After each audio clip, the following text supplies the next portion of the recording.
Let's do an episode of Cardo Vodcast. Justin Barnett. What's up? Back from the dead, as far as anybody seeing this would be concerned that knows you. Pretty much. You've been off grid for a long time. And you and I reconnected for obvious reasons. We grew up like brothers together, and we were My bad. Batman fans since birth. So we were estranged for 5 years. Pretty much. Which was literally strange for us.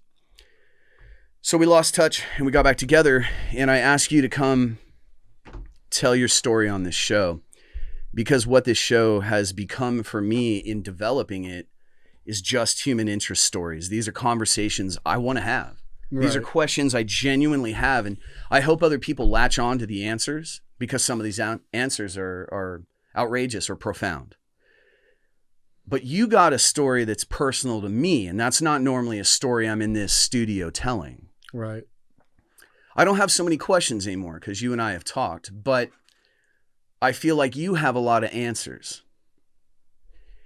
I feel like your life story has been partially misrepresented, and I feel like everybody should have a chance to just set the record straight. So I thought you might want to come in here and tell us your story, starting from where you think there was a pivotal turn in your life that set you on a path. Like, where does the story you'd tell really start? Probably when all the dope started. So when you say dope, you mean methamphetamine? Yeah. And I mean, I don't want to sound like a square, but you know, everybody calls it meth. Right. So when did that start for you, age-wise? What age, I mean? 34, 35. Like, I did a few times when I was younger, shit like that. You know, but like a couple months stints and then not touch it for years again. But I don't know what set it off this time. It's, you know, just happened, and pretty much, you know, same kind of excuse everyone has. Oh, I was working 2 jobs and doing everything I can to, you know, keep going.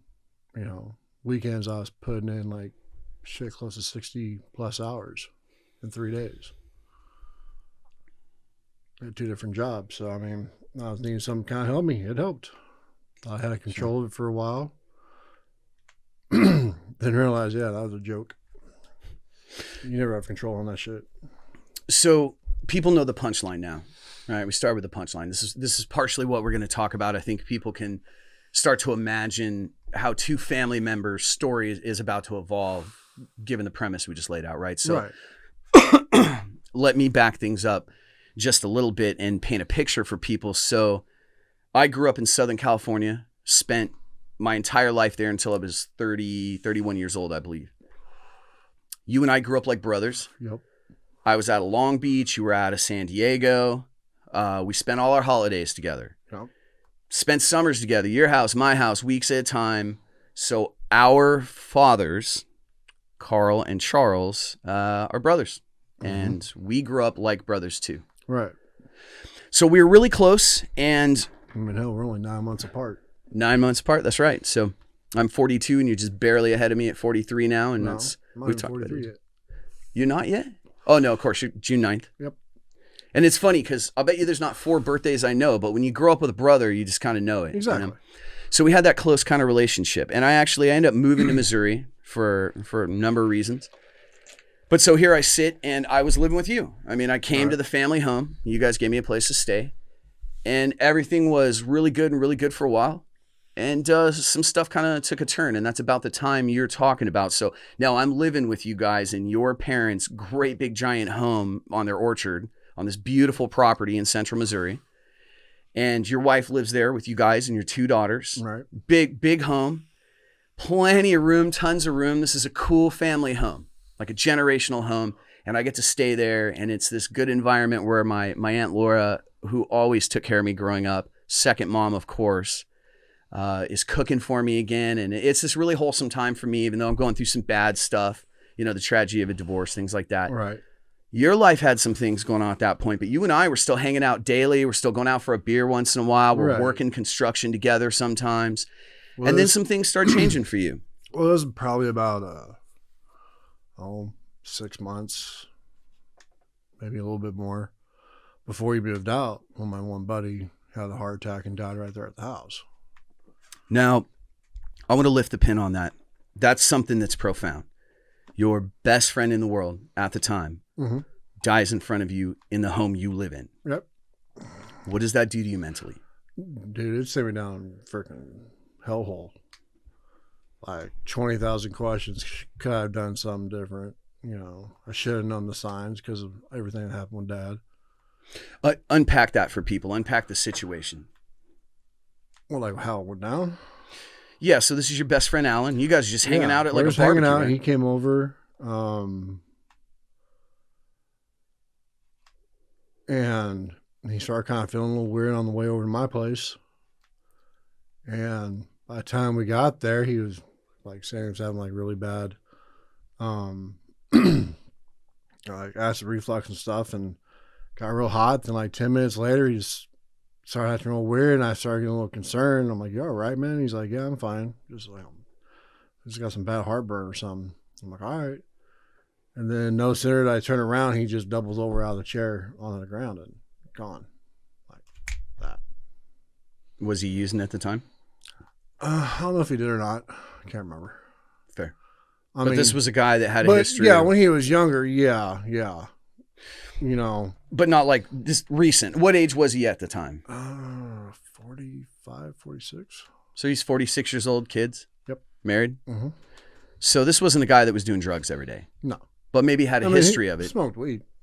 Sure. We smoked weed all I day. consider medication Right. that kind of drug, right? But no, the heavy stuff, that was all in his past, but I think it just all kind of caught up to him. Sure. So this is like an average Saturday hangout for you guys, and your best friend collapses. Yep. And how did you feel in the moment? Like, what the fuck? Like, that just fucking happened. Just all shock. Yeah, when it was all said and done, I mean, I stood there like for an hour just staring at where he was, and it was just like, that just fucking happened. So, you know, I was there when it happened. I had to call his wife, let her know what happened. Then later on, his oldest son called me. He was trying to figure out what was going on. I told him, and that reaction he had, I'll never forget the sound he made when I told him that his father was gone. I believe you. It messed with me pretty hard. I've heard a sound I'll never forget as well. But I understand that. That's a real thing. You know, and when, you know, come all the way forward to when I lost Dad, I understand that sound now. And yeah, it sucks. So your buddy dies. What year, what month? Oh God. Ish. It's been 11 years. Okay. But so 11 years ago, you're looking about, you were like 31, something like that, right? 32 maybe, because I think I was 31 when I actually got situated and moved to Missouri. It was 9 years ago. So it wasn't too long after we moved back here from St. Louis.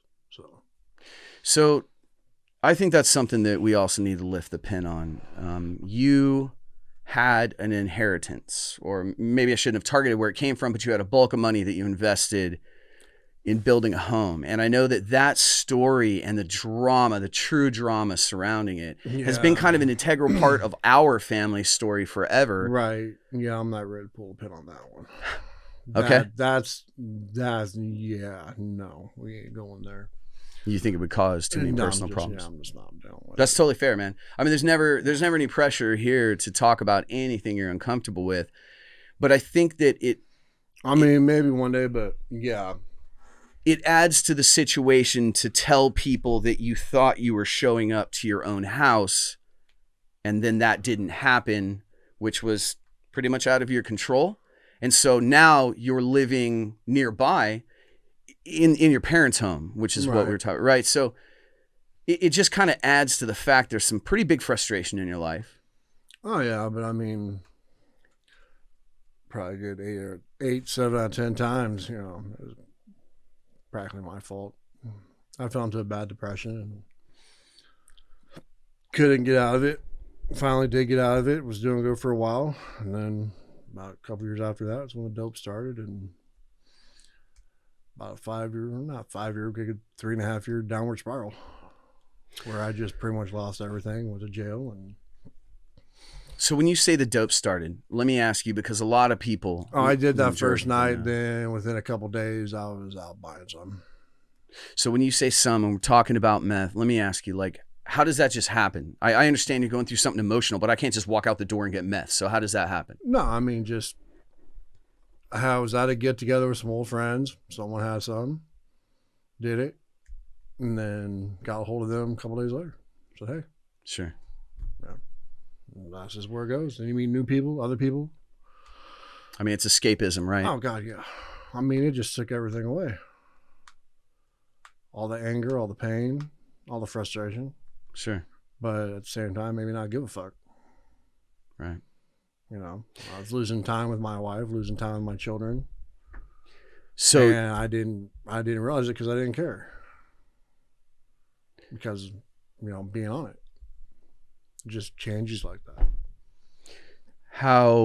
Slowly but surely, it happens. You don't really, until one day you realize, like, oh shit, I've lost myself. Yeah.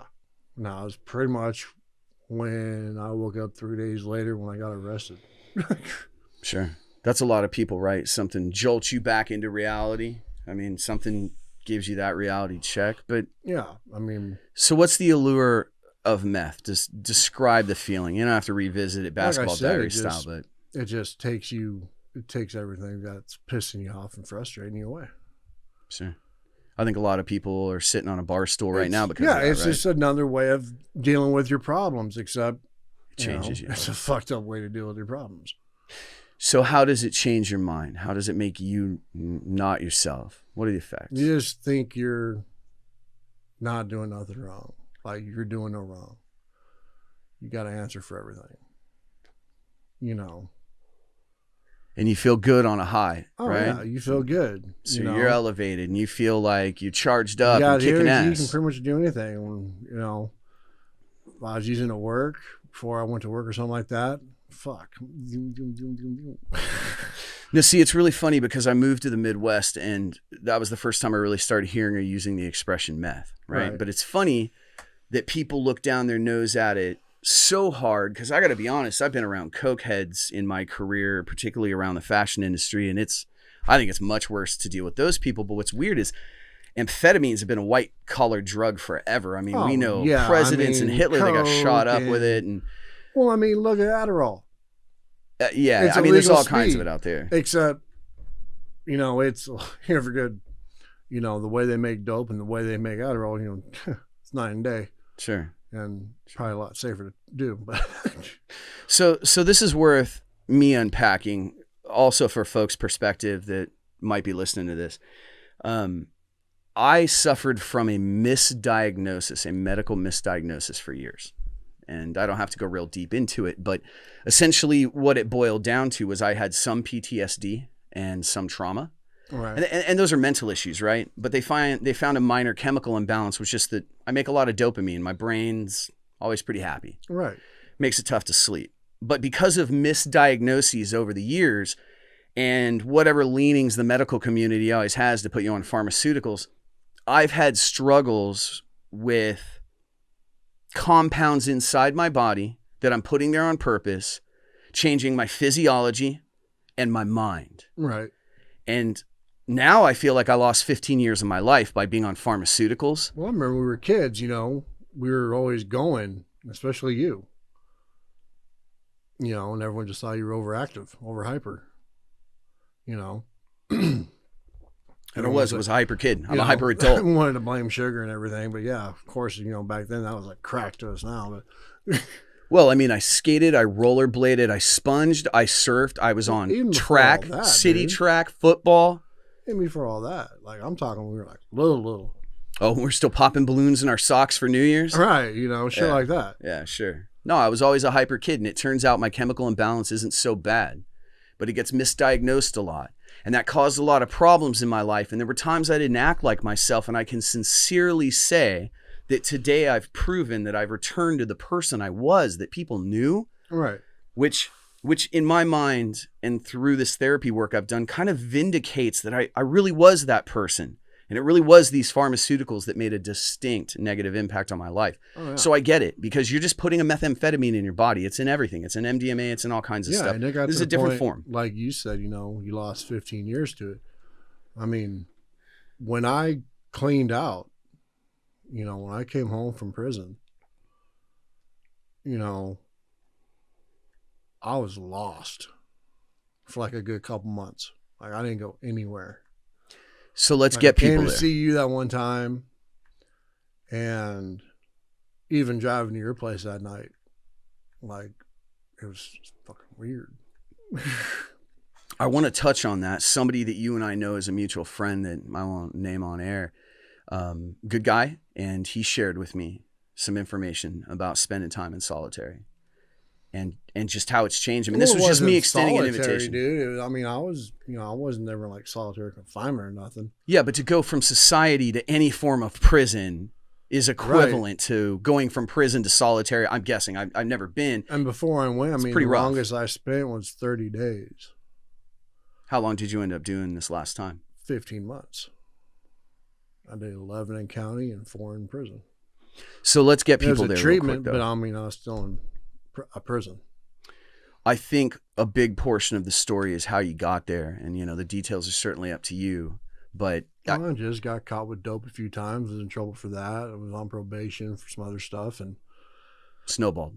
You know, just one thing after another, and it just all came together. I mean, thank God it did, because I mean, like I said, when I woke up a couple of days later, finally, and kind of like, you know, a little more clear-eyed. What did I do? It was like, no, I knew what I did. I'm like, you know, I'm not going to panic. I'm not going to be like calling like, bail me out, nothing like that. I'm like, I'm just going to ride this out. I need to sit here for a while. Sure. And like anytime before I would have panicked, freaking out. Nope. I'm like, all right, I'm here. You know, I think it, like losing 15 months sucked. You got 2 young daughters. Yeah. I mean, I missed both. I missed a birthday for each of them. I missed Christmas for both of them. You know, all the holidays for 15 months and birthdays, anything I missed. And you know, I was there for a while. Finally, you know, I was able to talk to them a lot more on the phone every day, pretty much, or every other day I was calling them. But it was a lot of writing, a lot of apologizing, you know, and what good does it do? What did it for me really? Did what? Like verify that I needed to sit in jail and ride this out, get it done. Because I knew what was coming. I knew I was facing some other shit too. Meaning as like, you know, probation violations, backups, crap like that. Okay, I'm probably going to be here for a while. Sure. And I was talking to the girls one night. My oldest one goes, Daddy, can I ask you a question? I'm like, yeah. Now, mind you, she's 9 years old at the time. Okay. She's freaking 9. And she goes, when are you going to stop doing bad things and going to jail? How does that make you feel as a father? Dude. Straight punch to the freaking heart and the balls at the same time. Right in the feels. I mean, dude, I'm just like, oh. That's rough. My 9-year-old says this to me. So that I'm was like, that's how far gone I was when this all happened. If I had to spend any time with the girls or seeing them or something like that, I was always late. If I had them, I was always running places. And usually, yeah, I'd have to deal with dope. And so, I mean, I just didn't lose time with them for the time I was in jail. I lost a good couple of years before that with them because of the drugs. How does drugs affect your life in terms of making you not present? You're either looking for it, doing it, hanging out with friends that do it too. Thing on that, you know, with all that shit, you're just like 10 minutes. Next thing you know, an hour's gone by. Like, oh, fuck. Sure. You know. What does that do to your marriage? Oh, it tears it apart. How was your marriage from your perspective question mark. And then let me interject that I lived with you guys daily. So what I saw was very participating parents, a caring mother, an attentive father. You guys were a cool family unit, man, a good clique. You constantly went places together, and sometimes you included me. So I know you took us like to the zoo. I mean, this was fun family outing stuff. I saw a wholesome all-American family living in the middle of Missouri, and everything seemed great, really pretty great. And I know you guys were working on a housing situation and stuff, but yeah, I mean, like any married couple, you're gonna have your problems, you're gonna have your issues, stuff like that. But how quick do hard drugs burn it? Oh, not bad at first because you do a pretty decent job of hiding it. Your use isn't as much. Sure. So, but everything becomes more. Sure. And more. A little more often. Sure. And she knew. And she caught me a few times and I'll stop. I would for a while. Were you lying or did you believe it at the time? You're like, damn, yeah, I don't want to do this. I'm going to stop. Or were you just appeasing her? A little bit of both, but sure. When everyone you hang out with and friends does it. Tough to get away from it, right? Like hang out in a barber shop long enough, you get a haircut. Exactly. Yeah. So, I mean. Yeah, if you sit around the tables, you know that one. It was kind of like, okay, well, what do I do now? Go hang out just for, have someone to hang out with and freaking end up doing it. I'm like, oh, fucking hand it to me. So there was a story that you may not want to tell, and I'm not pushing. That was part of why you landed in jail. And I don't think it's just a detail that you might want to hash out. I really actually think it's pivotal in your story in terms of how much it changes your mind when you put a hard drug in your system all the time, right? Like about a glass of wine a day is all I'm willing to. I'm putting that out there because of just, legal reasons. I'm still dealing with it. Mm-hmm. But I'm dealing with it. I'm doing my best to make up for it. So tell people about that. You get in trouble, you do 15 months in prison, you get out. What do you do? Shit, at first, I didn't know what to do. I didn't want to do anything.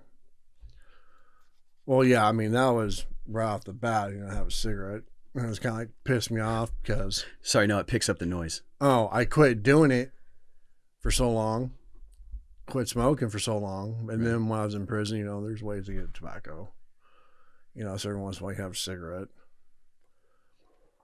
But yeah, first thing I do, I got a soda and a pack of smokes. But now with the other stuff, I'm dealing with it. And I mean, yeah, once you start putting that shit, you're able to justify shit. I know what you're talking about.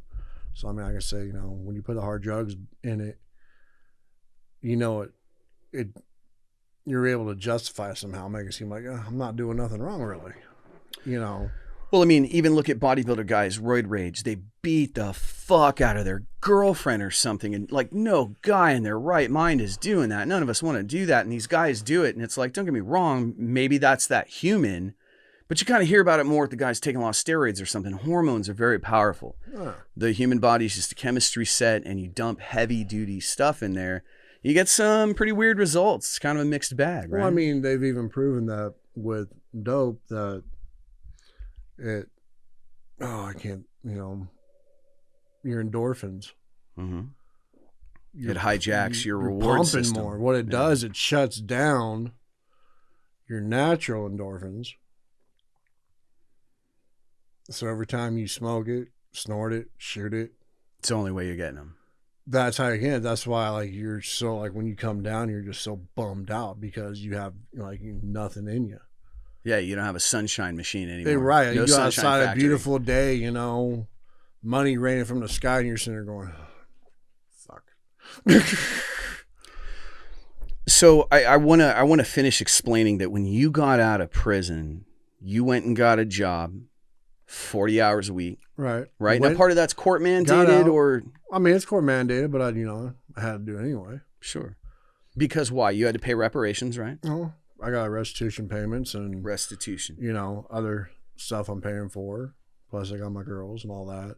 So, I mean, it took a while to find something because when I got out, I was trying to get into a school where I actually eventually got into. So that took a few months. Did that. What was the school for? It was for, Heavy machinery. Forklift operator. Forklift operator. So All right. I So you go to school for how long was school? It was 2 weeks, paid for. I got it through the state. Graduate? Yeah. Cool. Passed it. Cool. Got like And I've watched you run big equipment for yeah. Bobcats and stuff. So is this something you're going to do, or you just did the school? Well, I did it, and I get out, and it was right there in December, so no one's really hiring. Everyone's, getting ready to stop stuff for the holidays. And because, I went to the school the first 2 weeks of December. And come out, boom, got Christmas, boom, we got New Year's. Sure. So we had January. No one's really hiring that time, so I'm looking for anything. And clarify, we're in a place where work's seasonal. January, February, they roll up the sidewalks in this place. Pretty much, yeah. So, but you were going to travel for work. I was thinking about it, just depending on where it was. Sure. But you ran into having to check that felon box, right? Yeah, I'm one of them. And, came back by me in the butt. Is that what prevented you from moving forward after completing the school? Just nothing. No one was hiring in the area. So it's kind of arbitrary. Like they get this program. Right. Like I get this freaking done and I get this and I get out. No one's hiring. Yeah. Like they're like, here, we'll send you to astronaut school. Now you're an astronaut. Right. NASA's closed down. So yeah. Where are you going to work? What do you got to do now? Jiffy Lube don't need astronauts. So I'm out and then the pandemic hits. I'm like, thank you, universe. Yeah. I'm like, dear God, what the hell, really? That's when the meme bruh got invented. No, I was like, you're fucking serious. And so, there's a few more months of no one's hiring. No one's open. Oh, yeah. No, it was serious. Shit. Finally, my ex-wife goes, go here. They're going to hire you. They're looking for help. I've known they're good people. So I did. Got hired. It's fast food. How many hours a week? Starting off, I usually average because, they don't count in your breaks when you get all that. So, I usually know about 37, 38 hours a week. So that's a full-time job. It's 40 hours a week. More sometimes because I'll stay lunch. Or pick up an extra shift. Sure. And I do that. Been doing it for almost a year now. So was that a humbling experience? Given that I know your work history, I'm just curious. No, it just, for once, felt good to have a job. Like I was making some money. I started making my payments. I was, making my probation officer happy, making the courts happy, making the judge happy, the prosecuting attorney happy. Last time I went to court, they all gave me kudos. And I was like, all right, I'm doing something right for once. Are you caught up, paid up? Oh, no, I still got a few more years of payments, but. Years of payments, fine. But are you not paid up? Years, it's just a few years. No, yeah, it sucks, paying it back, but I did the crime, so got, sure. Go do the time. Or pay the fine. No, I understand. But are you on time, current, green light? Your credit's good on those payments? Oh, yeah. Because that really matters. See, when I got out, everything restarted. I didn't start working until May. So there's 8 months of no payments. Went to court. After I made a few payments, couple $100, I was right at about $3,000 behind already almost.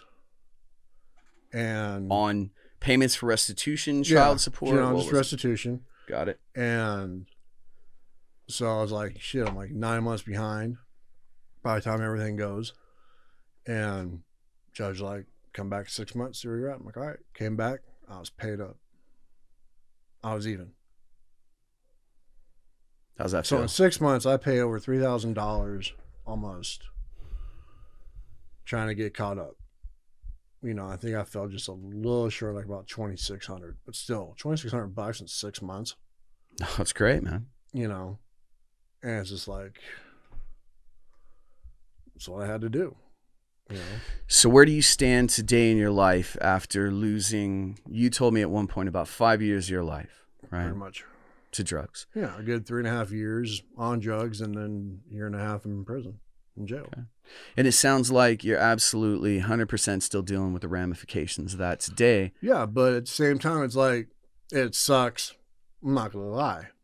I mean, paying that money where I could use it for something else, Sure. you know, all that. But I'm doing it. And no matter how much it sucks, it feels good to be able to say, I'm doing it. You're making it right in the way that's been laid out in front of you. Pretty much, man the fuck up and do what I need to do. And Is I'm it behind taking you? care of- Oh, yeah. I mean, do you feel like you closed a chapter, you left a stage in your life, and you're standing somewhere different? Oh, Is definitely. this a different like, person? I've gotten out and I, went to meetings and stuff like that to help, like, at first. But really, I mean, I had 15 months of clean time before I was released. And going through treatment and everything they do there to help you deal with that. I had a great advisor and / counselor. She helped me a lot. Like an NA counselor, like drug rehab counselor. Yeah. Okay. And what was helpful about that? Everything. I mean, tell people. A lot of about it people, once. I mean, it was just too much to tell them that. But, a lot of people coming through there, they're just like doing the motions. They're going to get out and go right back to what they were doing. Sure. And I don't fault them for that. But that wasn't what I wanted to do. I went into treatment, wanted treatment, asked for it, got it thankfully, instead of my backup, which would have been 7 years, which I would have done probably close to 2.5 on. And got the help that I needed to be able to kick this shit once and for all and be done with it. Have you used since? Nope. Have you been tempted? Oh, a few times. Like, thoughts going to cross your mind once in a while, no matter what. I have some experience. Like, what was it the other day? I was telling you about the one flavor on our cigarettes. Yeah, little vape pens. Yeah, there's one flavor that when I hit it, it was almost like hitting a fucking pipe. And I was like, oh, that ain't good.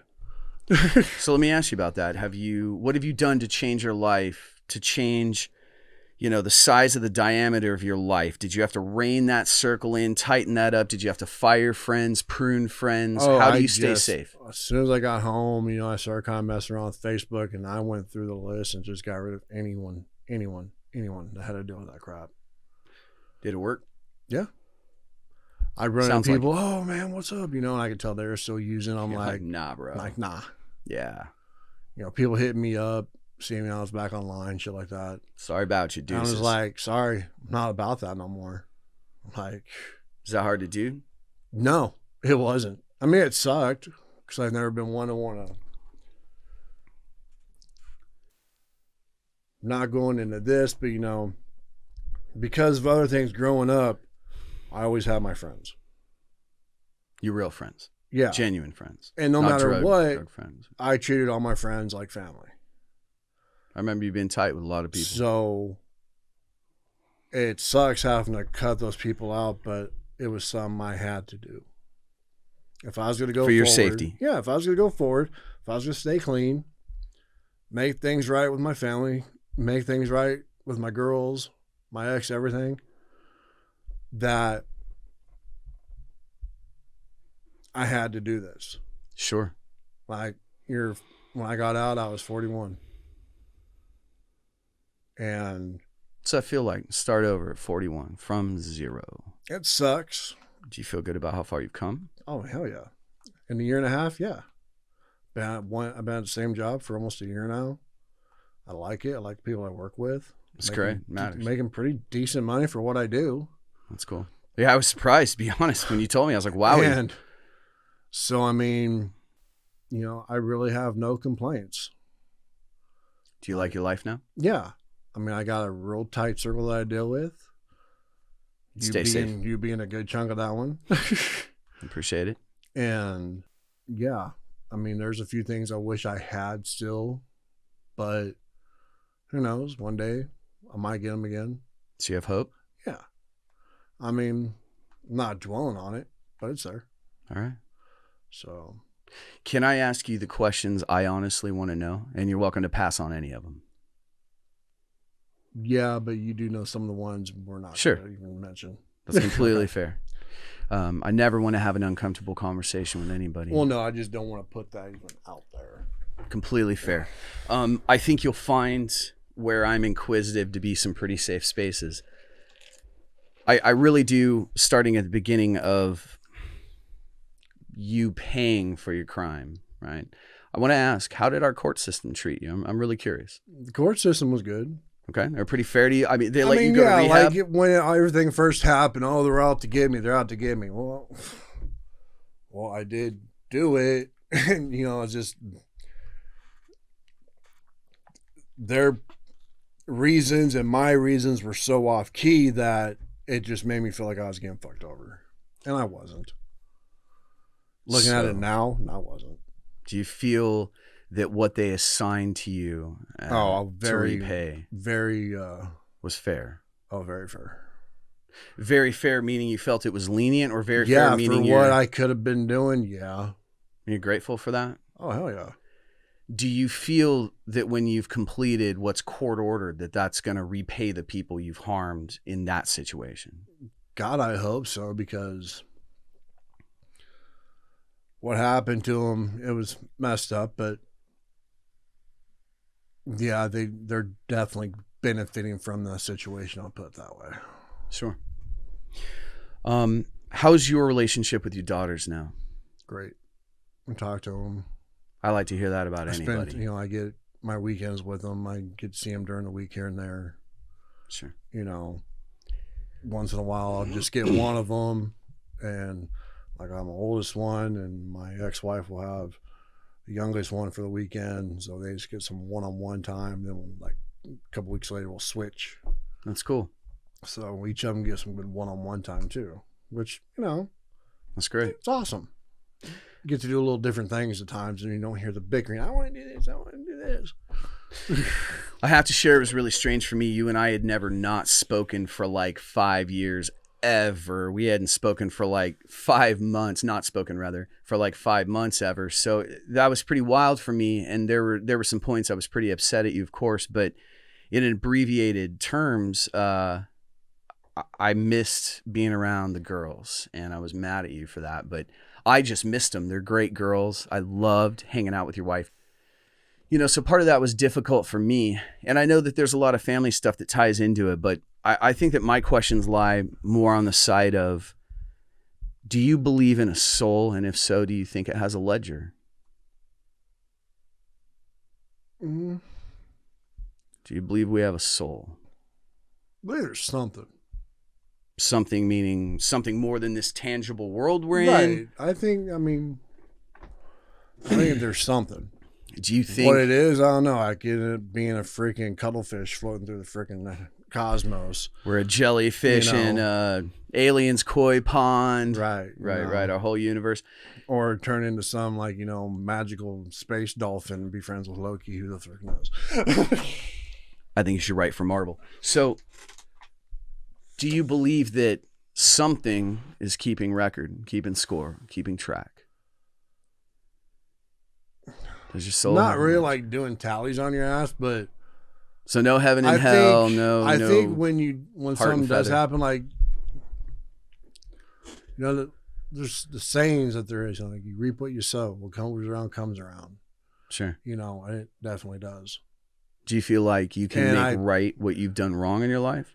Oh yeah. You feel like you'd make up for it? Okay. A lot of it, say about 90%. There's just some things I can't because it just can't. Sure. But what's the thing you lost from the situation that affects you the most? My family. What do you want to say to people that have their family still right now, but they're doing the dope and they're maybe in that hazy area where they're going to lose control of everything? What do you want to say to people? Because I know the mindset they're in, don't really know what to say. Doesn't matter what you say in your opinion? Pretty much. I mean, when you're in that mindset, you just kind of think of your own, but I've heard stories when I was at that period, like, I was there. This happened to me. It's going to happen to you, blah, blah. You're going to lose it all. No, no, fuck you, whatever. Paddle out in big surf, brah. Right? And... Yeah, I understand that. But, I mean, no matter what, it's not worth it. Did the drug ever fill the hole? Oh, big time. I mean, you were aces. You were walking through life. You're okay today. Mm-hmm. And you could keep that going for how long at a time? I'm curious. I go for days. And then you crash really hard? No, I mean, I'd sleep every day pretty much. Once in a while. Maybe the first day I'd stay up all night, but I still slept. So the lack of sleep, does that start to affect your mind as heavily as... Oh, God, yes. Hell, anyone's not slept knows that the next day they've worked their shit because they just can't freaking concentrate because they didn't have any sleep. We'll try doing that for a few days. You know, there's people telling stories in jail and shit. Well, I did 10 days. Bullshit. You'd die. Yeah? Do you think 10 days will kill you? Well, you can only go a certain amount of days without water. Oh, okay. I see. No, that's peripheral to what I was saying, but I get it. I think the human body only goes without sleep. I mean, you pretty much just need, like, some people just totally crash out just because their body just said, fuck it, we're done. Sure. And sometimes that makes you overamp, and that's how you have big ass mass heart attack and die too. You have any fear of that? Not anymore, because I'm not doing it. Do I feel like I've done damage to my body? Yeah. Do I feel like I've taken years off? Definitely. Sure. Am I scared it could happen anytime? Yeah. Is there anything I can do about it? I'm doing it. If we could focus on another moment and you could say something to those people that are wanting off the train, that are in that moment, that might hear your words, what would you say to them if they're on that fence? What do they do? Where do they go? How do they get clean? Just one, you got to want to. You got to be ready to.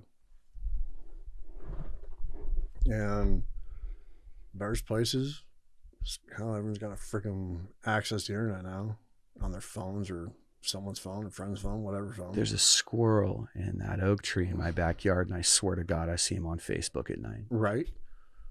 And you're not supposed to swear to God, but squirrels aren't supposed to have cell phones. No, I mean, definitely not a laptop. It's nuts. But yeah, baby.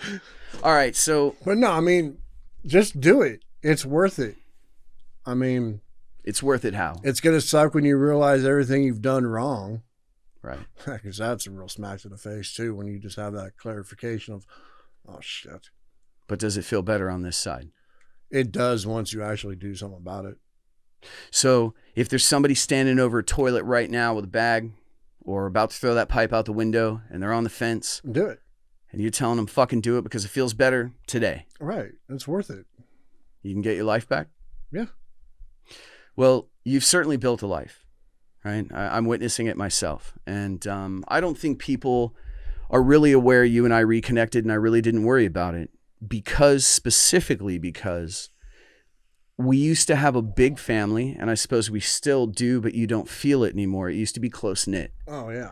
And I think a lot of that was that centralization of the matriarch, the patriarch. We had grandma, then we had grandpa still. And I think that kind of goes to hell when the younger generation, whatever the different generation is, and there's 4 of us below them now, are supposed to be the ones holding it together. I don't think that we cinch the strings the same way the grandparents did, because I think the ethics and traditions are different, not as deep rooted with our generations. Unfortunately, we showed up for Christmas. They were doing it all year long and throwing the different events at their house. We were always showing up to their house. Right.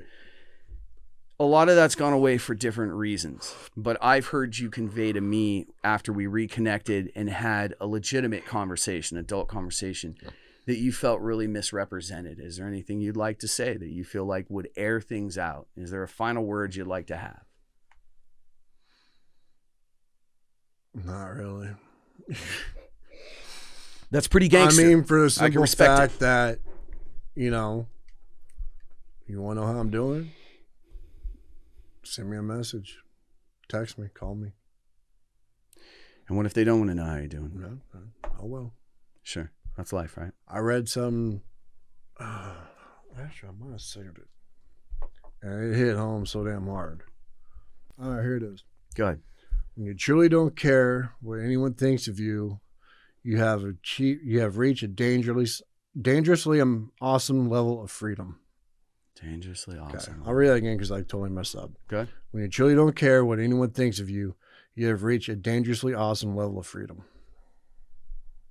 Who do you care thinks about you? What they think about you? Who in your life are you concerned with what they think about you? My daughters. That's cool. You know,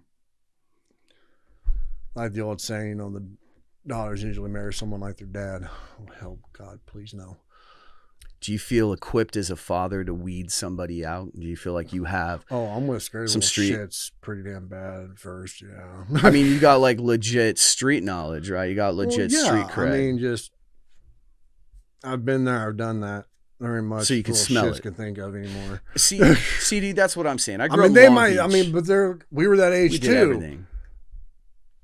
We thought we were slyer than the parents. Yeah, sure. You know, sure, yeah. All of no us. matter what, you're at that age, you're gonna think you're more crafty. You're gonna think you're more slick, and you know, the whole time like, you look here, you little peckerhead. So you get caught with that bell, I'll huh? crush you with a freaking grape. I do honestly want to ask, man. Do you feel like going to prison taught you something? Oh yeah. Don't ever go to prison again. Okay, I can respect that, and this is normally a pretty fun show. I mean, look at this way. You're stuck in a pod that can have up to, you know, from 12 to 18 people in it to 84. And you're just around each other. Like, your bunkie. Depends where you're at. Like, when I was in Kansas, you were locked down for 19 hours a day in your cell. Yeah. I got lucky. I was by myself pretty much the whole time. But the times I did have a bunkie, I was like, I had this one weird guy who like would cry and sing to himself to get him to go to sleep. No way, your roommate in prison was weird. Oh, yeah, right. That's extra weird though. Was he like serial killerish or something? Did he used to drive an ice cream truck? Like, I think he was just kind of. I think he was just kind of an old country boy that did dope and got caught up in it and, you know, got busted. He never really, I think he got busted for a bunch of warrants, but, you know. Like how country boy jacked up are we talking? Like deep south and on a lot of meth kind of thing? He was on the verge of a little banjo playing music, but. You tell you have a pretty mouth? No. Got some chong. So, you know, tell me about that though. Like what's your time in prison doing to you? Like not what are you doing in a day? I've heard you describe it and I've seen documentaries. I think most people kind of grasp it. I don't think they know what really goes on, but I just mean, what does it do to you as a human existence, your persona, your opinions? What do you reflect on? You don't have an opinion. I don't You're mean told when to, pretty much like when, you know, when to sleep, when to eat, when to, you know, come out and move around for a while. Like you during rec, you couldn't stay in your cell. Sure. You know, you had to come out, and depends where you're at. You know, you just go play some ball, watch some TV, play some cards, some dominoes, something like that. Do you feel like it's pretty lax for what it is? Do you feel like you're being punished? Is it pretty terrible? Is it just the loss of your freedom? It's just being broken down. Sure. I mean, you're nothing but a number. You don't mean shit. You get hurt, they don't fucking care. You're sick, they don't fucking care. Does that make you want to get clean off dope? Does it make you want to go back to dope? Does it make you want to? Definitely was like, I'd never want to come back to this shit again. But the prison experience, what does it do to your psyche? I mean... Okay, like when I got out, you know, and couldn't have anyone walk behind me. And nothing ever really happened. You know, yeah, I got a couple fights, but... Did you fire all your backup dancers? I'm sorry, I had to. That's not fair in a serious interview to just fuck around like that. We're going to have to edit this out. It's totally fair. It's the Cardo Vodcast. Kicking the balls. I know that you had a lot of problems worrying about violence against you. Did you see some of that in prison a little bit? It wasn't really violence. It's just, when you stand someplace, you stand there back against the wall. Sure. Like a lot of people walk around a lot. So, I mean, you're always kind of learning, like, okay, come around. If you're sitting there playing cards, it just depends where you're at, too. I mean, like, I was in 4 different counties by the time it was all said and done before I went to prison for treatment. And each one was different. Now, the Kansas one is a little more amped up, a lot more people. Okay. Better care? No. No. That's where you're stuck in her So, cell for 19 hours a day. well, where I was going with that earlier to clarify was like you mentioned your cellmate, country boy on meth. It seems like you experienced and were around a lot of guys that were in there for something similar to yours. And I want to know if the experience of prison was beneficial to you in some way. Do you feel like because I was kind of getting to see it through my own eyes at the same time. Like, okay, this is what I'm doing to myself too. Sure. Did you talk to those guys? Oh, yeah. I mean, you have no choice but to talk to your bunkie. Sure. And, you learn, you talk. I mean, talking about it, just about anything and everything. Sure. Helps, one, your psyche while you're in, for the fact, you're not in there talking to yourself. Sure. I think the worst thing that we can do to a person is put them alone, and I think that the studies done on like solitary confinement, more serious prison settings, I've never been a reader, been in there. I mean, crap. I read close to 150 books in that entire time. Yeah. What kind of books did you read? Anything from like, Jack Reacher novels, Western novels. Pretty much anything. Louis L'Amour. Sure. Louis L'Amour, William S. Johnstone. Cool. Couple others. There's one other one that was pretty good too. I can't remember his name. How long have you been clean? Because I'm gonna tie it back to what you were just talking about. Less than a month away from 3 years. All right, man. Congratulations. And that's great. I haven't touched it once. You scared to? Not really. Not really a temptation anymore. No, like really when exist. I got I think like a couple days after I finally came home, I was kind of just going through my room, just kind of relearning where shit's at, kind of rearranging stuff, cleaning up, and I found a pipe. It was loaded. Yeah, I had a split second. Oh. Yeah, and then what flashed in your mind? I was like, nope. I went downstairs, grabbed 2 or 3 paper bags, put the pipe in there, rolled it up, stomped the fuck out of it with one of my shoes, and threw it away. That's cool. That's a cool moment, right? It's a good. Growth moment. Well, it felt good. So, I mean, that puddle was there. I mean, yeah, it would have been old, but it still would have smoked. Still would have got me fucked up. Right. Would have gave me that little taste. If that's all it takes, that one little taste. I feel like you can only pass meaningful tests when nobody's looking, and only ever know if you passed them. Right. That's right, and that's kind of what that was and... to me. It's like there's no one around. That is something I would have never have done before. What did it mean to you to be to that point? It felt good. Like I'm like, okay, I'm gonna do this. And got out. I found some meetings, started going to them. And after a while, though, the meetings just, it was like going through the motions. Sure. Not saying anything bad about the meetings itself, but for me, it's not my cup of tea at all. So I'm sure people would like to know what keeps you clean. Getting to wake up in my bed every morning, going to work, spending time with my daughters, spending time with my mom, spending time with some family and friends I still have.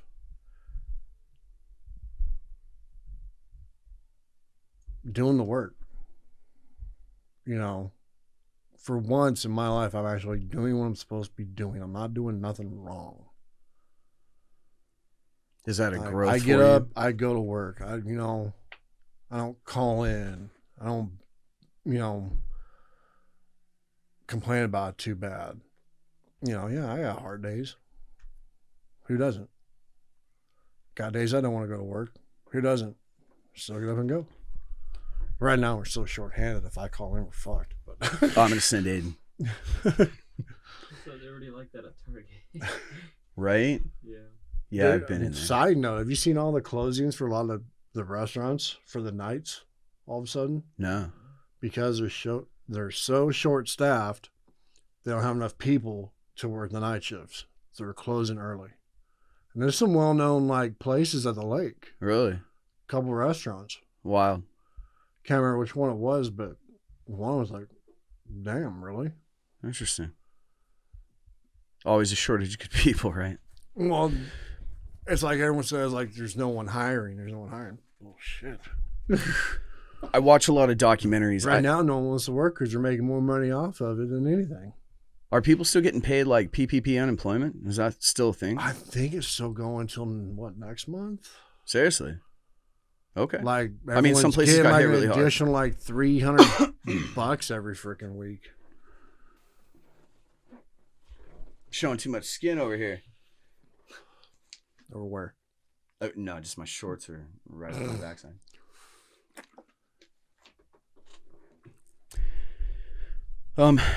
So I watch a lot of documentaries because I can't help it. I have trouble with fiction anymore. I can watch really good fiction, like anything Leonardo DiCaprio's done recently. I can watch really good sci-fi. I can watch mind-bending stuff. But Of course, anything comic. yeah, anything comic, Marvel Universe, DC, I love it all. Right, I love what Disney's doing with Star Wars franchise right now anyway, because Mandalorian is just so juicy, right? It's just so good. I've heard about the new one. No. And supposedly it's about, what's it called? Like the Black Squad or something like that. It's a group of them that just kind of go rogue. Oh, I did see an ad for that. Yeah, sure. It looks great. It looks cool. I guess like they're going to have Bubba in it or something. That's cool. So. Well, so I watch all these documentaries and I fell into TED Talks and I recommend them to everybody. They're 20 minutes long on a particular subject by a true expert in their field. I mean, it's just like a concentration of information. Everybody can do 20 minutes on the brain, right? Right. So, excuse me. One of the really powerful ones I watched was on addiction, and there was a really profound addiction study done. And he sort of ended the talk with his summation was that the opposite of addiction was not sobriety.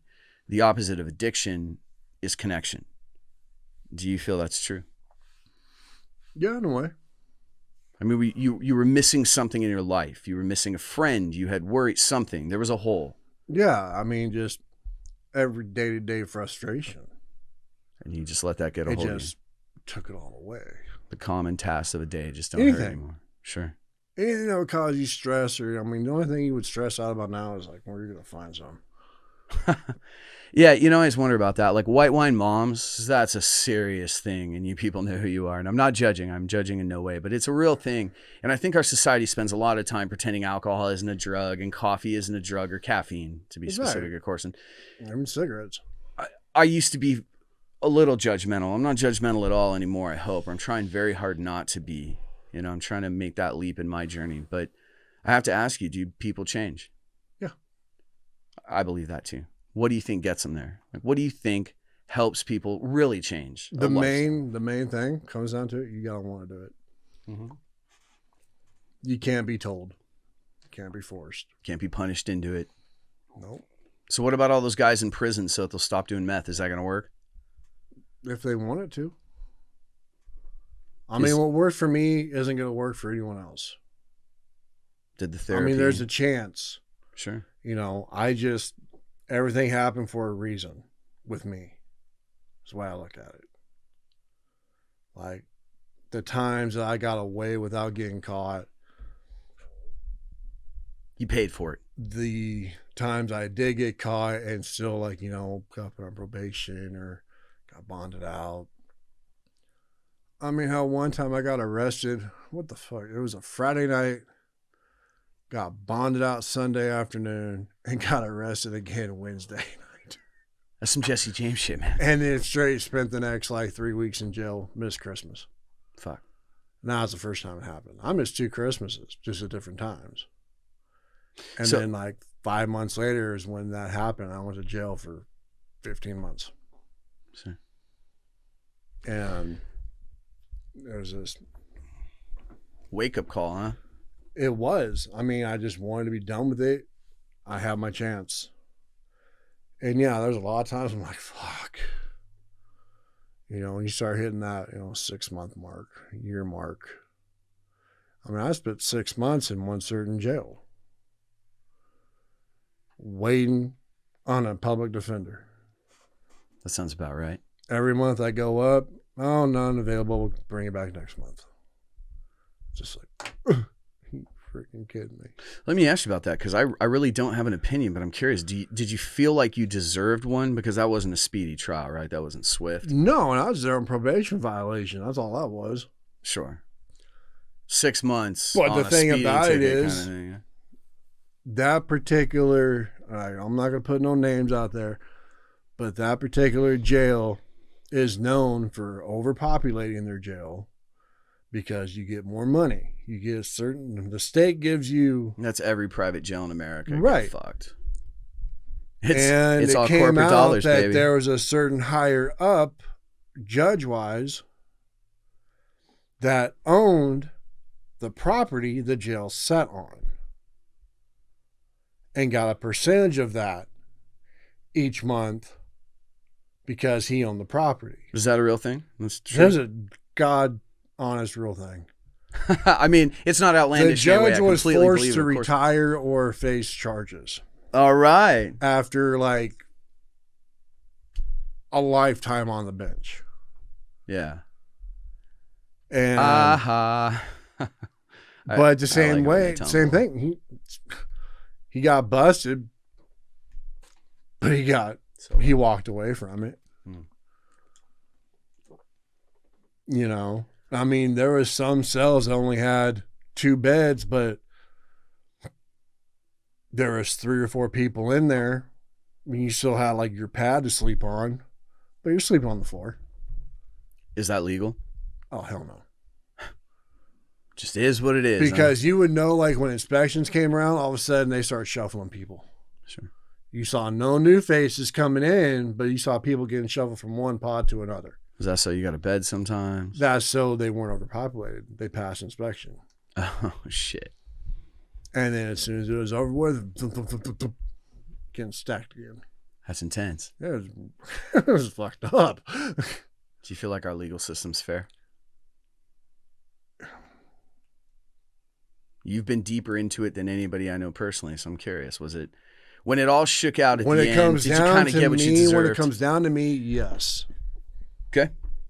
I mean, I'm just asking your opinion, not for the there's no For overall everything answer. I've done and what I could have faced and what I did face and everything, I was considered more than fair, or treated more than fair. Okay. I was given a chance. Okay. Now, if I was to mess up again and face all that over, I'll probably am going that different route. Right. But I'm not going to take that chance. Oh, it'd be dumb, man. It's just not worth it. If you could say something to you 7 years ago before it got deep, plain words, what would you say to you? Pretty much telling the exact, because I still remember the exact time. Not the exact time, but when that first use happened, I said, when you go tonight, don't do it.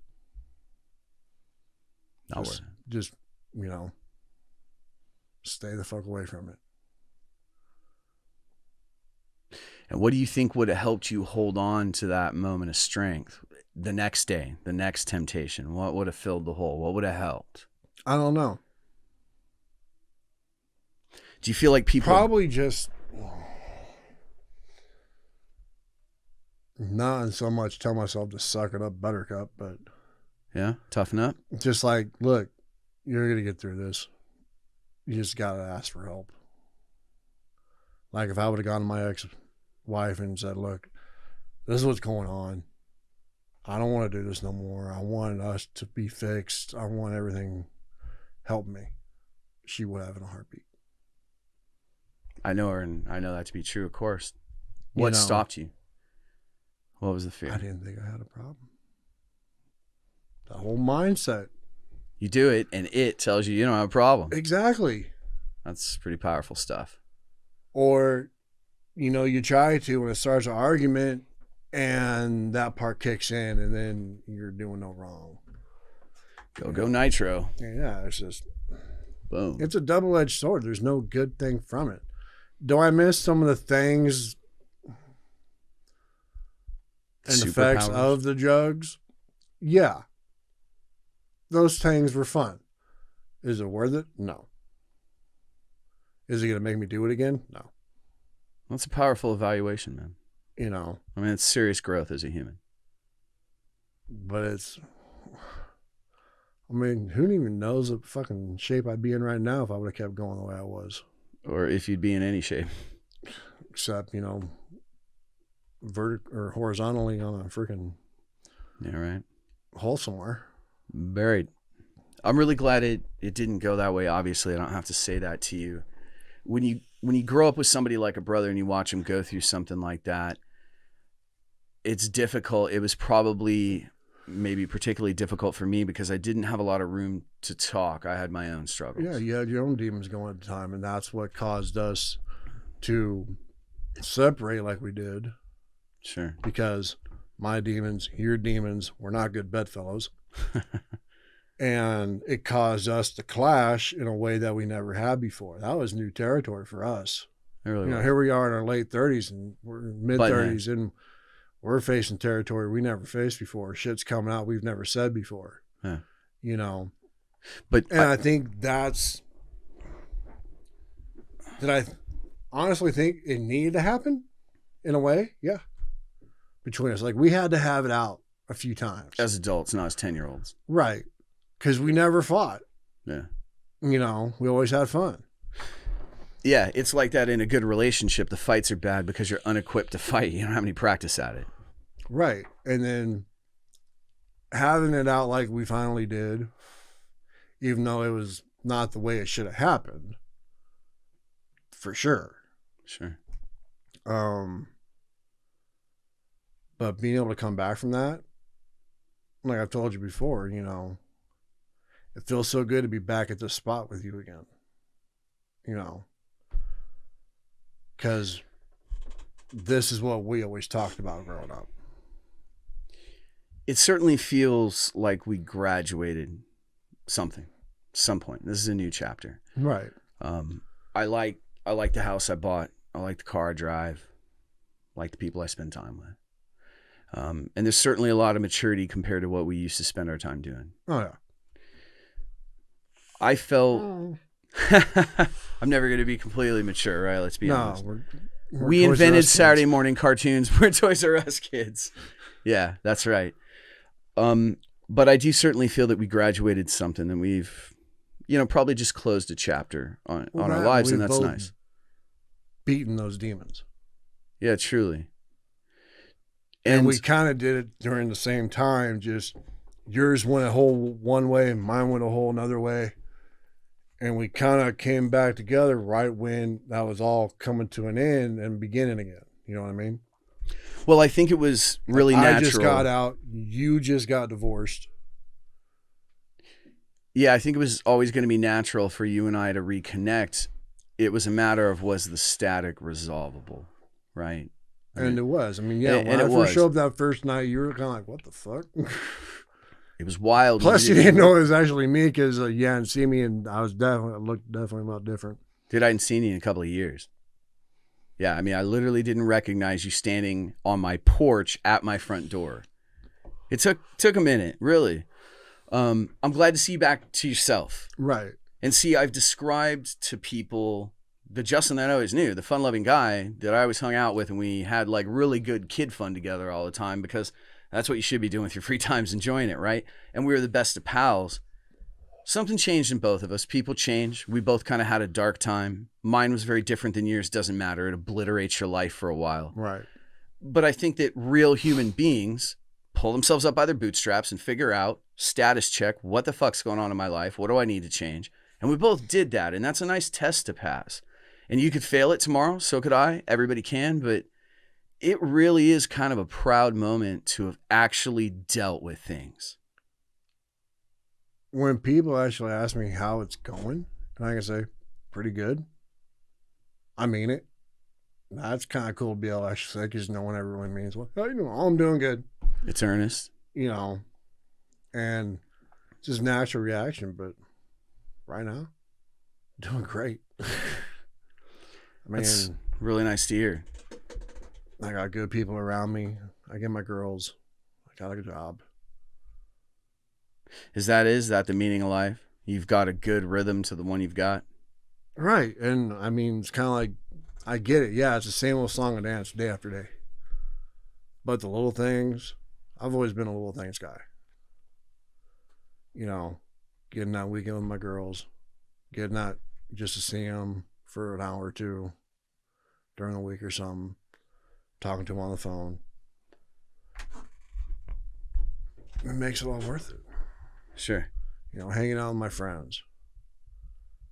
I mean, when you're stuck around the same people for 6 fucking months.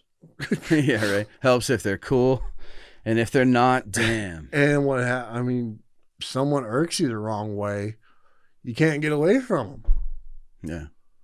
You're forced to deal with it, and you're treated like freaking animals. And you start acting like them.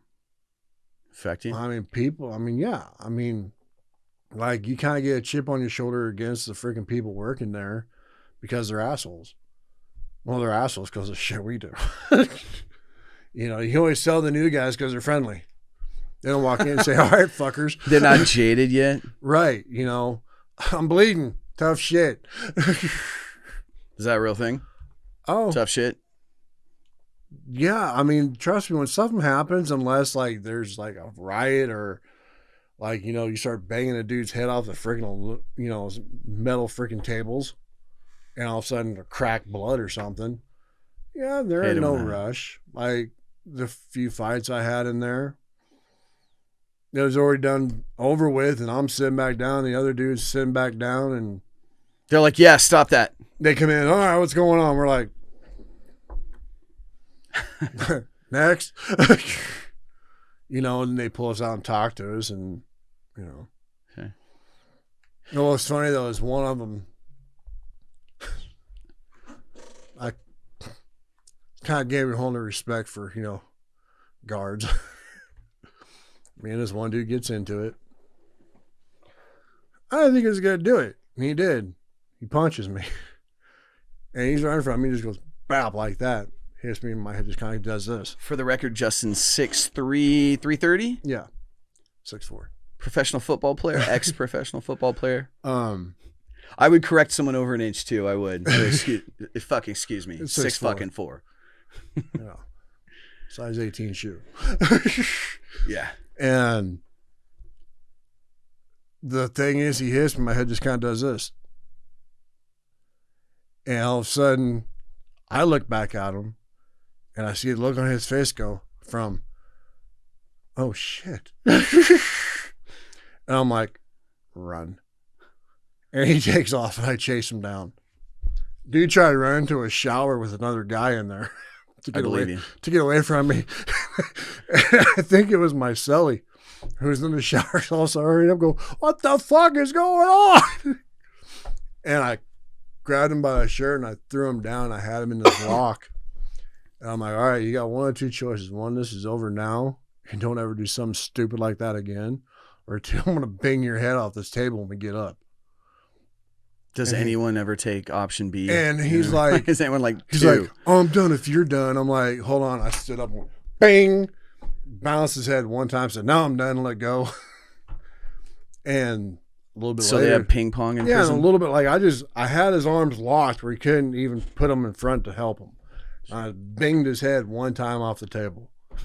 Sounds incriminating. And I'm like, I shouldn't have done that. Fucking, we get in trouble. You guys get in trouble. He busted my lip a little bit when he hit me, but that's the only thing. So I had a little bit of blood right there. And they come in, they look at it, I'm like, I'm fine. I'm like, shit, my daughter's hit me harder. And they're like, so you don't want to, like, no, I said, no, there's no reason. It's done, it's over with. Just squash it. Because I didn't want to go to the freaking solitaire room pod where you're locked down for 23 hours a day, get 1 hour out by yourself. It's rough. It's pretty inhuman. Yeah, I'm like, I'm not doing that. So I'm like, let's just squash it. There's nothing done. And he came in later. He came back in later. You know, I said, hey. After he finished the shower. I'm like, we good? He's like, yeah. I'm like, all right, squash it. Shook hands. So it's done. And then about 2 weeks later, I asked if I come out and exchange books. You had to go out to where the guards were, and they had a box there. You could turn one book in and get a new book. That's pretty cool. And there's just one guy, I mean, he always worked like the late shift because he didn't like to move too much. What was he in prison for, like robbing a circle? No, he was a guard. Oh, I believe you. And it was kind of like, if something went down, what the hell are you really going to do? I don't know, man. I feel like that little taser's only got one shot, and that mace ain't going to get you too far. I feel like if you're allowed to carry a weapon and police other humans, you should be physically fit for so many reasons, but without being judgy, so that you're less likely to just pull a weapon that can really hurt somebody, right? Right. I mean, you shouldn't be the definition where Fluffy goes, damn! Right? Pillsbury Doughboy comes at you and gets a look at you. He's going to tase your ass. Well, right. People have heart conditions. People die from that shit. It's problems. You know? But he mean, hell, he could have a heart attack trying to move fast. Sure. All right. Well, now we're going to get hate mail from prison guards. Oh, no names being named. I mean, that could be any jail in America. Mr. Phil Berry. And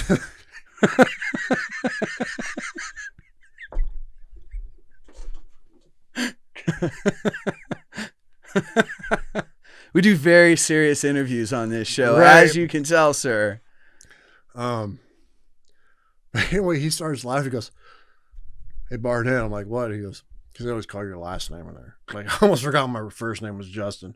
That's fair. And he goes, thanks for the entertainment. I'm like, what are you talking about? He's like, fuckers had cameras. He's like, for the last 2 weeks, we've been taking turns watching that video of you banging his head off the table. CCTMMA Guard TV. Hey, Liz, dude, bounce like, this dude's head off a table. I'm like, what are you talking about? He's like, we've all been taking turns laughing because the guy that was in this happened with, he was well known in the jail. He's been there a lot. He thinks he's smooth. Nothing but a fucking,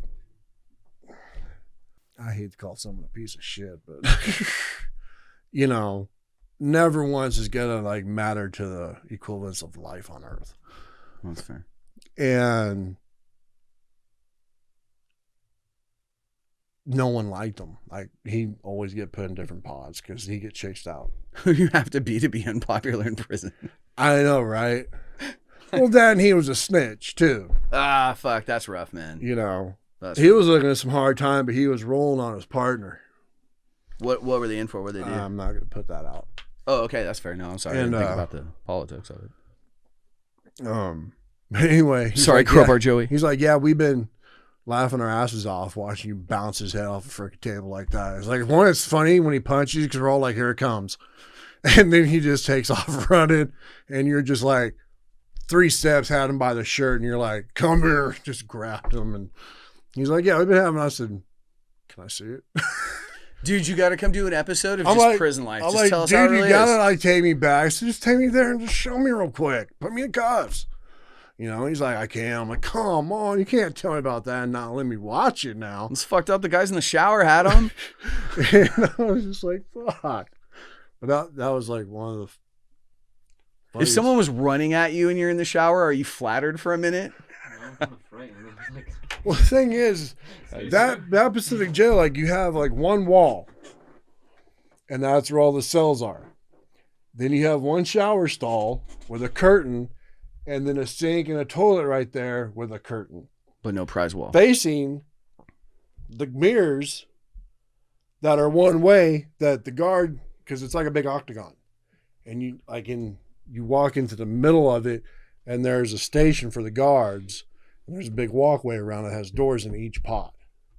But it's like big giant one-way looking mirrors going around. That's why they can watch you, but you can't really see them unless you get up against the glass and do this. And then they like flash a light at you like, it's like, okay. I see you. Like, no, you don't. You know. So I mean, like, when he tore through that shower, it's just a stall with a curtain. So as soon as you try going in there, I mean, it's just like, what the fuck? You know? It's like the next thing you know, the curtain's being ripped open and there's someone in there with you. You don't know what to think. It's not like you see him coming at all. And hopefully that never happens. Well, it is jail.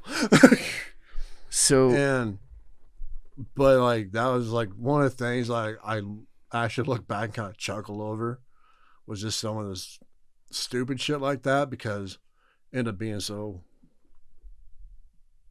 comical. Right. Yeah, I really didn't expect to hear too many comical stories about prison. Here I am and getting told by a freaking guard that they're taking turns and watching it over and over and over in replay.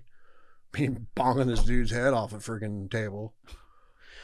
And I was like, where else would this happen?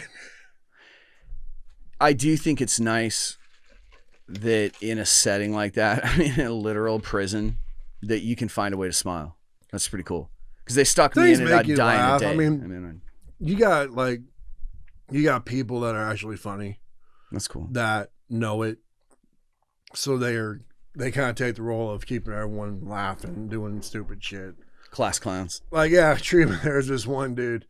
I don't know why, but anytime like someone come in just like a little pissed off, you know, just mad at the world that day, or just kind of walk in like you didn't really belong in that room.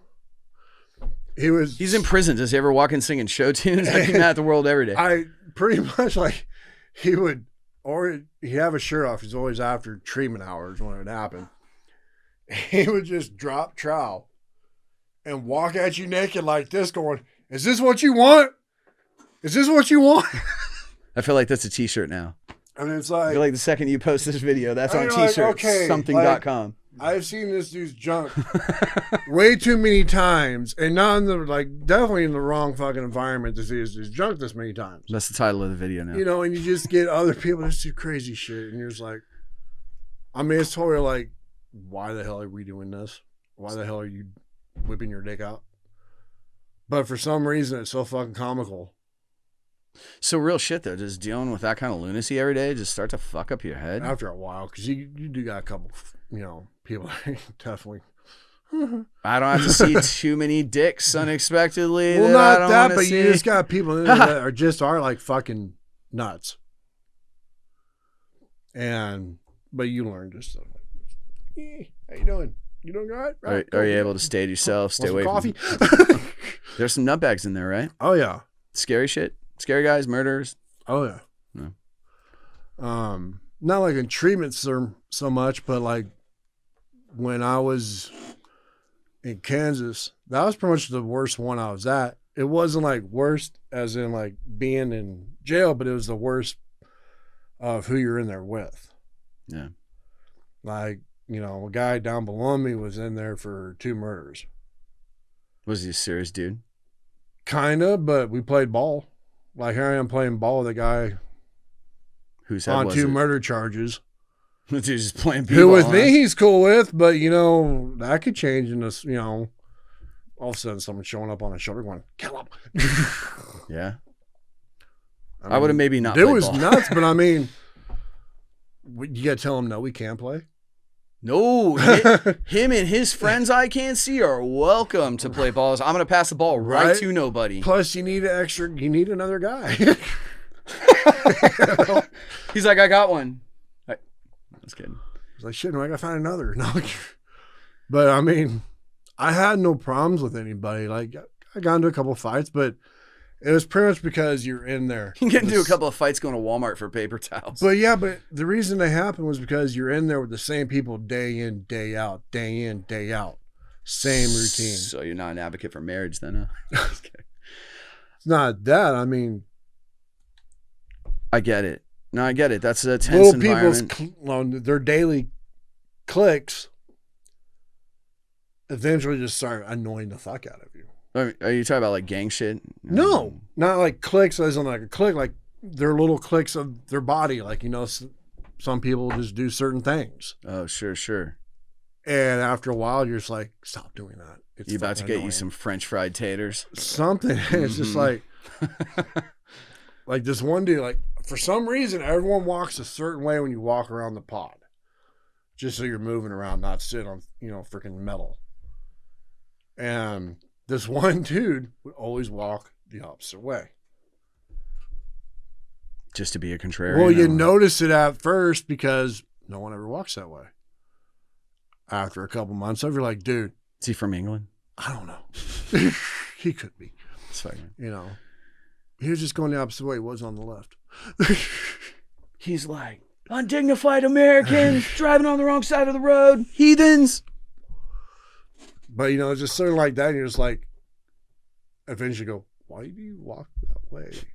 When in society, you'd never give two shits and a fuck about. Right.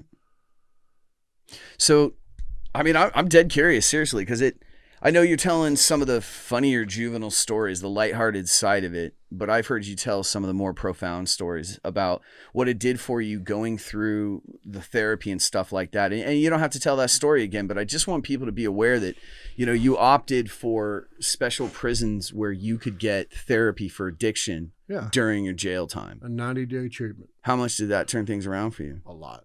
Yeah? Like, there was 2 counselors. The one I had, she was cool, very laid back, easy to talk to. The other woman, she was a bitch. Okay. It was almost like that good cop, bad cop, but it's like she was just a bitch. Bad cop Terminator? She'd tell you to shut up if you try to argue with her. That sounds and like not really argue, poor just therapy. But like if she's saying this is this way and you're like, well, what about this? Shut up, you're stupid. Can you imagine a therapist? Shut the fuck up. Right. Yeah, it's like Now shut the fuck up and go to sleep. Yikes. But you had somebody give you some real help in there, and it contributed to luckily I had now. the other one, and she was a real help. And when I got out, about a month later, I messaged her and just said, hey, I'm doing good. Thank you again for everything. And she messaged me back saying, you're welcome. Glad everything's going good. And I think I talked to her maybe about 6-7 months ago. I sent her another message to say, hey, things are still going good. Thank you again. That's pretty powerful that you would want to reach back out to somebody that gave you help and that they would in turn respond to you again. Without her, I wouldn't have done treatment. You wouldn't have made it through, huh? No. What do you think that would have looked like? I would have got my back up. 7 years. I would have done about 2.5 of it. So I would probably end up being in jail in prison another 1.5 years because I already had time in. Yikes. So. Another Christmas. Yep, another birthday. Right. So. Or it could have been longer. Who the fuck knows? Sure. To kind of wrap things up, the reason that I feel like you have a genuine human interest story is because of our relationship. I mean, growing up like brothers, I know you very well. I can't emphasize that enough for people, is why I keep repeating it. Right. You just know a person. So anybody that has a sibling understands this relationship. And so it really genuinely hit home for me when all of this happened. And I'm really glad that so much of it's resolved for personal reasons. But the reason I think it's such a powerful human interest story, really, that people need to hear is most people don't turn it around, dude. Most people just don't. I messed up and got a DUI one time, and it literally scared me straight. I've never had a beer and got behind the wheel again. It was like 10 years ago, right? This is kid shit. It really stuck with me because they said 68% of you are going to come back here. Mm-hmm. I was like, oh, whoa, hold on. No, I didn't want to be a statistic, but I just had a change in my life that, worked all those kinks out. But your story is powerful because so many people have been staying home in 2020, addictions through the roof. People got these checks and I know how bad they needed them, but some people were doing fine. And now this family of 4 had X amount of dollars in the bank. And we've been hearing it in this community where we're at about the addiction being through the roof. Right. Right. And I mean, like with my story, I mean, there's nothing special about me, what I went through. You know, it really, when I say it wasn't that bad, I don't mean like it was a freaking walk in the park. It was by far. I mean, just the mentality of it. What do you mean? Well, I mean, like I said, you're in a box. A literal box. The only time you would see like outside was when we went to rec and they had the windows open. And all you're seeing sky, maybe top of a couple trees because it's so high up. But you get that for half an hour a day. You don't realize how much you appreciate it. Like, there's one jail in, you'd walk to, when they take you to jail, you walk past the window where you could see outside. Because see, on the inside of all like county jails and everything, the ones I've been in, all the windows are glazed. You can't see outside. You get a little sunlight, but no view, huh? Yeah, you get light, but it's just like a white frosted. Sure. A little glass. glow. You get a glow, huh? Yeah. I mean, you can't, like if someone walked by, you would see a figure. You couldn't tell what the figure was. You couldn't tell if it was a Sasquatch walking by. So You that just knew something walked by because it moved. So that sounds like a huge negative, and that's kind of what I'm driving at. Does prison literally scare you straight? Yeah, if you let it, and it's not like you're scared. It's just like scared, like as in something gonna happen to you. It's scared as in I don't want to go through this anymore. I don't want to go through this again. I don't want to come back here. Right. Okay. And like, you know, you do, I don't want to really say friends, but there is a few that I met that I have kept in contact with, talked to them here and there, off and on. Yeah. You know, have I seen them? No. We just like, hey, how you doing? Doing good. Still doing good? Good. Me too. You know, Sure. still trying to, you know, get your shit out of the way. Yeah. You know, that kind of crap. Well, But I saw shit in there too. Like, I seen a dude killed. Seen a dude stabbed to death. they fuck you up in the head. And just the way it happened, the way it was treated. Mop it up. And I mean, that's just a lot to go into, but Sure. No, I can understand exactly You how know, powerful that could be to see a so I human mean, life. yeah, when I talk about it, there's like a lot And- of funny stuff and a lot of like, you know, lighthearted times. And that's mainly what it is. As long as you get along with a few people, find some people to play some cards with or talk to, make a couple of, you know, quote unquote friends and or acquaintances, whatever you want to call them. Yeah. You know, it's easier to go through that day-to-day shit. Yeah. You find something to distract you. Sure. But does fucked up shit happen? Yeah. Do you see it? Yeah. Do you hear about it? Yeah. Do you Well- get punished for it even if it didn't? You didn't fucking do it. No one else in your pod did it. Yeah. Sure. You know, something happens in another pod, they punish the entire fucking jail. Yeah. You know, just and some of the times the shit they do just pisses you the fuck off because they're doing it just to fucking do it. That sounds like humans. And like I said, you're treated like a freaking animal. Like one of Joe's, when you got your tray, it came through a slot in the wall. Every day, 3 days, 3 times a day for 6 months, someone handed me a fucking tray through a fucking slot in the wall. Couldn't even see who it was because of the mirrors. What does it do to you mentally? I mean, what's the process? You get in line, people start making moo sounds. So, I mean, that's pretty much, I mean, it's like walk up and like hitting a button and getting a food pellet. You know? Do you consider it unfair, unjust? No. It's just the food definitely sucks. They the don't whole give experience. you enough. Sure. No, they say it's based off, but they're feeding a guy, no offense, your size and me the same plate. amount. Yeah, it's silly. Oh yeah. Like, It worked for you. It fuck sure as hell ain't gonna work for me. Yeah, no, I saw how much weight you lost. It was outrageous. I was at a lower weight when I came out after 15 months than I was when I graduated high school. Yeah. Well, we got this not intending to be famous expression going on this show that came out of a conversation we had that I latched onto it. Maybe I really do believe this, that all people are hurting people, that everybody's hiding something that's in there and hurts them. And it's like, you could say, oh, boo-hoo, yeah, we all have that. But like the reality is it's affecting you as a person. It's affecting your outlook.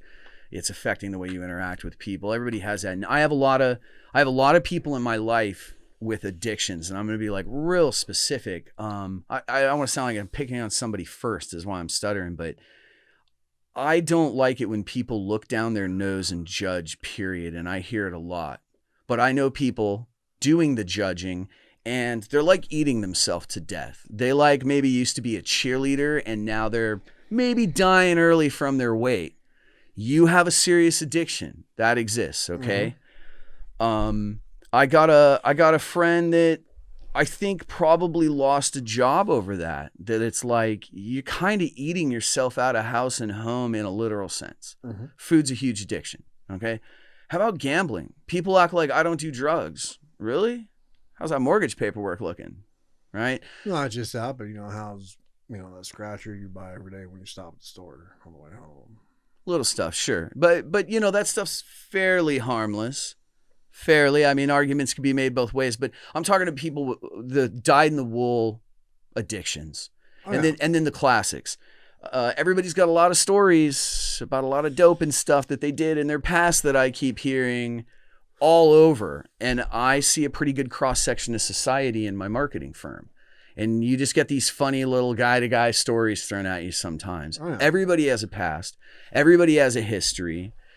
All those people sipping on white wine 24/7 kind of thing. I'm not judging anybody. It's the opposite. I feel like everybody's still trying to look down their nose and say, well, at least I don't do this. At least I'm not that person. At least I'm better than. And I feel like the problem is we never actually deal with anything that way. Nobody gets any help. See, a lot of that was with me too. Like, I used to care a lot what people thought about me. I remember. Especially with family. And you know exactly what I'm talking about. Fair. And when I finally just said, fuck it, I'm done. Done in what way? Like you just don't care. Just like I don't care no more. If you don't want to be part of your life, fine. And you're saying that was a relief. That was a weight lifted. It was. Like no matter what I do, I'm never going to be good enough to be accepted. In your own family. In my own family. Do you feel like you could make things right, or do you feel like you even need to? You know what? I'm doing what I need to be doing. I'm taking care of me. I'm taking care of my girls. I'm taking care of my family, like my mom. Helping my ex with my girls. Doing what I'm supposed to be doing. Stops right there. I have nothing to prove to anyone. If they don't like it, sorry. If it's not good enough for them, sorry. Do I give a fuck? No. They want to open that door, they know where I'm at. Is there anybody that... I didn't shut it. They did. Sure. Is there anybody that you didn't have a chance to reconnect with that maybe you would have talked to, said something to, explained, apologize? My dad. Yeah. I was probably a good 2.5 years,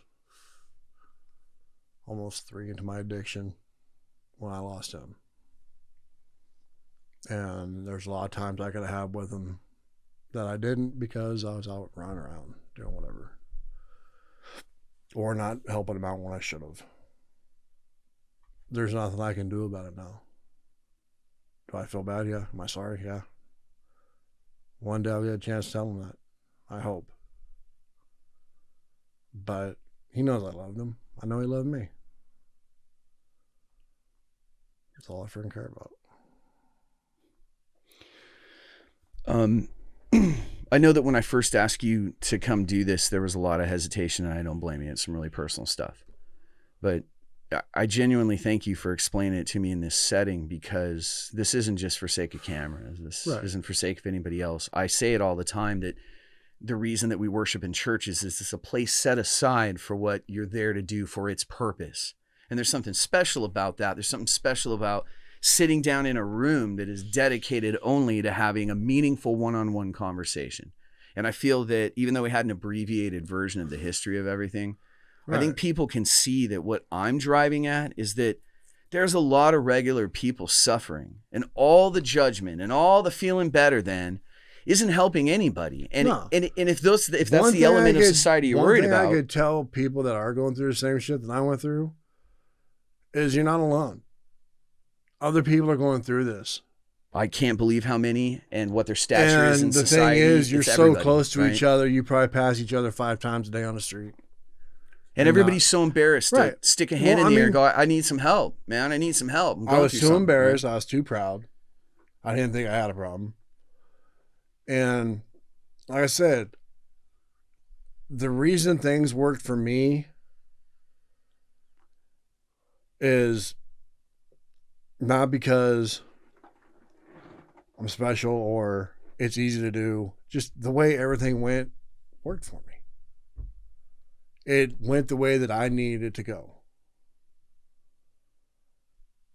Like I said, what I went through and everything isn't going to help anyone else.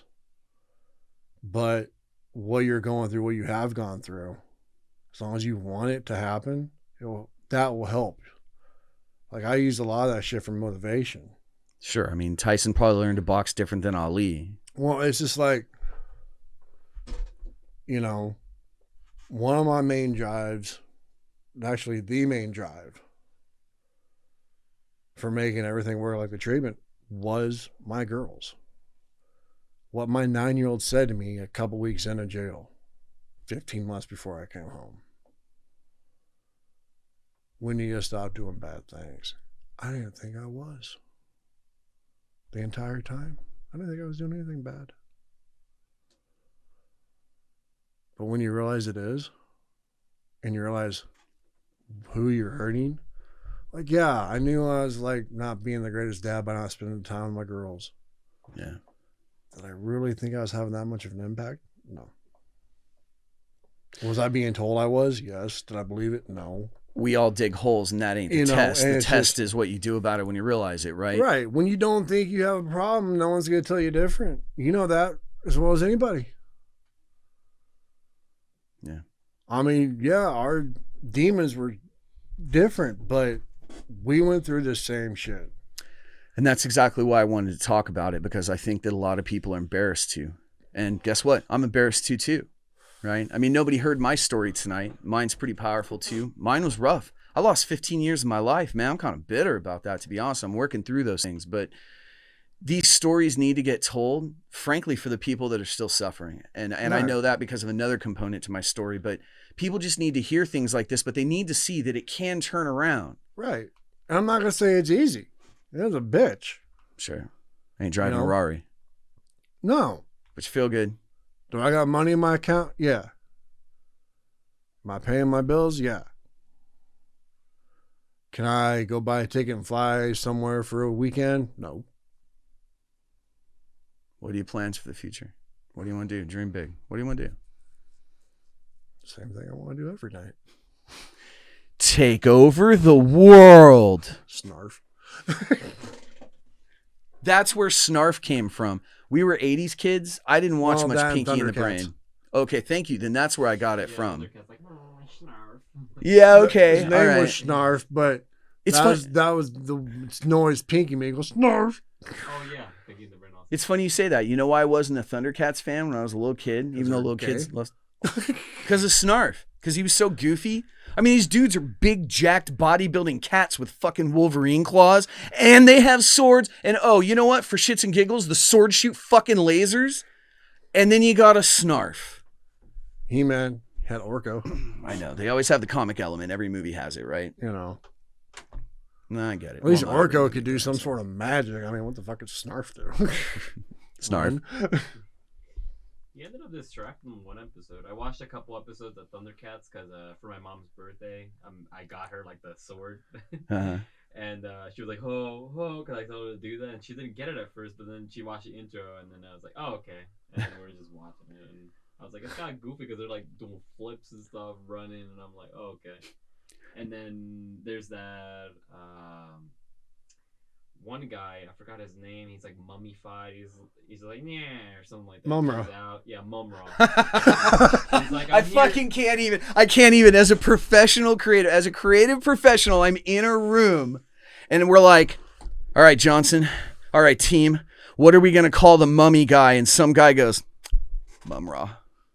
Mic drops, and the whole team goes, "Yeah, I mean, fuck, write that down. Definitely Mumra." He's a Mumra. He's a mummy. His name's Mumra. But it was the 80s. Hey, what if the joke's on us and Snarf's language is like Groot's language and that motherfucker's just crunching the answers to quantum physics all day and he looks at him and goes, Snarf. Yeah, William okay. Groot. Yeah, right. So I really appreciate you coming and telling this story because I know it's different sitting in a living room, catching up. All right, I know you've been having a wanting me to do this for a while. I mean, I'm glad I did. I mean, I don't want to say the cheesy thing, you know, as long as my story helps out one person. Because that's so fucking played out. A lot If of anything I said just makes you think, just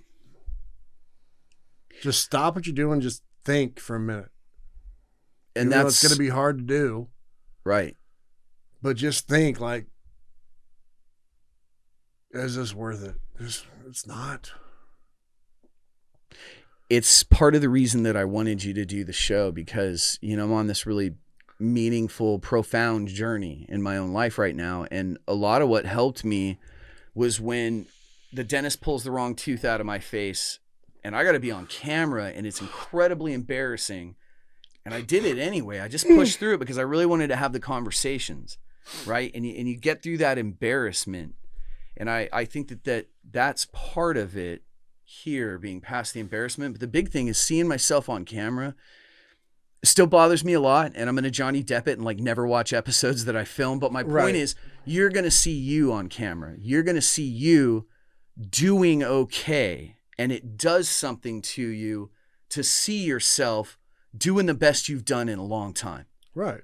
And it's accountability because you got that video. When you say, what about that moment? Sure. You can literally hit play on a video and go, I want to be that guy. I'm going to fucking stay that guy. And I don't need whatever this is in front of me. The thing is, I'm already that guy. And like you said, I'm going to stay that way. I mean, do I know what the future holds for me? No. It's going to be better than what it was.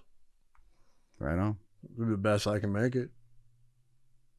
I mean, every person deserves a redemption story. And they're always our favorite stories. All we got to do is turn to the classic. right. Everybody deserves one. And then if you're lucky enough to get one and then do the work and get to where you're at, it's just will you maintain it? It's what do you do with the gift you've been given, right? So I think it'd be really cool when you get to come back on this show in 2 years and go, doing good. Told you so. Right. And I hope you set some goals like that for yourself and you just stay steady, man. Right. It's nice to see you back to just good old you, man. It's good to feel this way, even though it still feels a little weird. It looks better on you than the other guy. Right. So thanks for coming and telling your story. And we can be done with the on-camera part of it now. But, you know, thanks for sharing this with us. Thanks. No problem. All right. I wish Glad you. I was on this. Love you, bro. I love you too, man.